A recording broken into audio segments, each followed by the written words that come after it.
नमस्कार, आप देख रहे हैं एमएसटीवी न्यूज। मोनिका के साथ एमपी लाइव की खबरों में आपका स्वागत है। मुख्यमंत्री शिवराज सिंह चौहान ने दक्षिण अफ्रीका के पूर्व राष्ट्रपति नेल्सन मंडेला के निधन पर गहरा शोक व्यक्त किया। चौहान ने कहा कि रंगभेद के खिलाफ मंडेला का संघर्ष विश्व समाज और राजनीति के लिए प्रेरणादायी है। उन्होंने कहा कि मंडेला ने रंगभेद का जवाब प्रजातांत्रिक मूल्यों से दिया और कभी समझौता नहीं किया।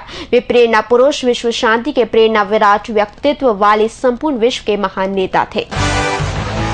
विधानसभा निर्वाचन के तहत 8 दिसंबर को होने वाली मतगणना में नियुक्त माइक्रो ऑब्जर्वर और डाक मत पत्र की गणना के लिए नियुक्त गणना पर्यवेक्षक और गणना सहायकों को आज समन्वय भवन के सभा कक्ष में प्रशिक्षण दिया गया। गौरतलब है कि विधानसभा निर्वाचन 2013 के तहत भोपाल जिले के सभी 7 विधानसभा क्षेत्रों की मतगणना 8 दिसंबर को सुबह 8 बजे से पुरानी जेल परिसर स्थित मतगणना स्थल पर होगी, जिसमें सभी विधानसभा क्षेत्रों की मतगणना टेबलों पर माइक्रो ऑब्जर्वर मौजूद रहेंगे। प्रत्येक टेबल पर एक माइक्रो ऑब्जर्वर रहेगा। एटीएम और उप जिला निर्वाचन अधिकारी अक्षय सिंह ने बताया कि मतगणना के लिए आयोग के निर्देश अनुसार सभी तैयारियां अंतिम दौर में है। मतगणना स्थल पर व्यवस्थाएं लगभग पूरी कर ली गई हैं।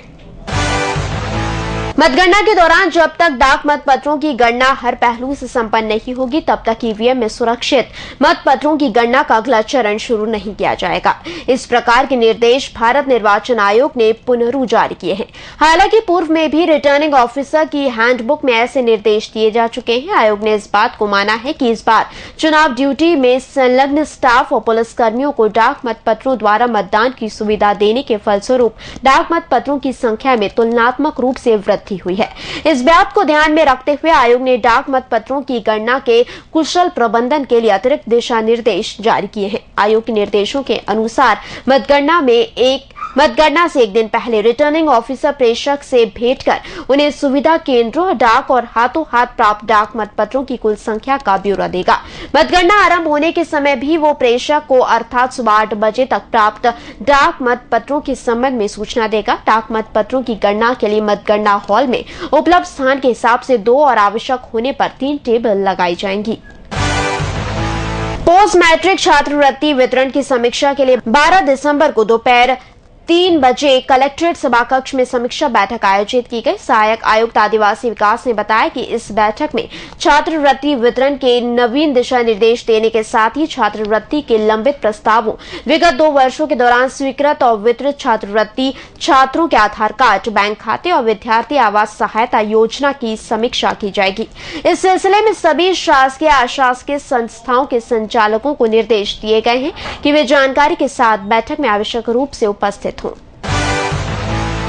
मुख्य सचिव एंटोनी डिसा को आज भारत सरकार के उपक्रम मोई लिमिटेड नागपुर की ओर से वर्ष 2012-13 के लाभांश का 1,28,00,000 रुपए का चेक भेंट किया गया। इसके पूर्व राज्य सरकार को 2,24,00,000 का चेक भेंट किया गया था। इस तरह राज्य सरकार को कुल 3,52,00,000 की राशि प्रदान की जा चुकी है। चेक भेंट किए जाने के अवसर पर भारत सरकार के इस्पात मंत्रालय के संयुक्त सचिव लोकेश चंद्रा, मोई लिमिटेड के अध्यक्ष जीपी कुंद्रगी, खनिज सचिव आजाद शत्रु श्रीवास्तव, मोई लिमिटेड के डायरेक्टर AK झा और सीनियर डिप्टी जनरल मैनेजर आलोक गर्ग उपस्थित थे।